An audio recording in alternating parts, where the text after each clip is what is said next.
পরশুরাম কি অপরাধ করেছিলেন আমাদের মা?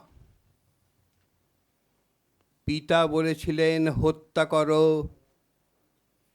পিতার উদ্ধত অহংকার, পৌরুষ স্পর্ধার কাছে আমি নতজানু কনিষ্ঠ আত্মজ কুঠার তুলে নিলাম।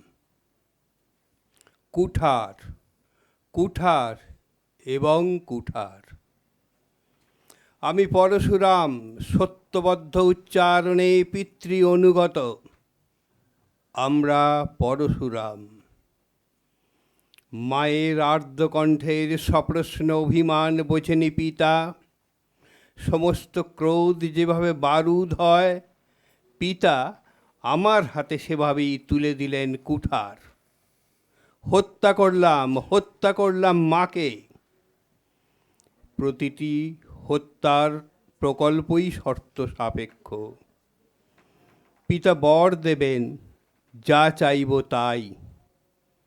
মারা গেছেন মা, শিরচ্ছেদের যত রক্তপাত তার বুনন আমাদের হৃদয় তন্তুজে।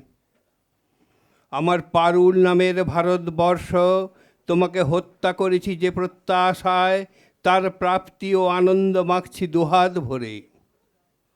অর্জন করে নিয়েছি পুনর্জীবনের মহৌষধি আহাম্মক পিতার কাছ থেকে। ফিরে এসো পরম প্রবীণা জননী, ফিরে এসো চৈতন্য, তোমাকে ডাকছি এই প্রত্যুষে, এই প্রসূনে তোমাকে ডাকছি।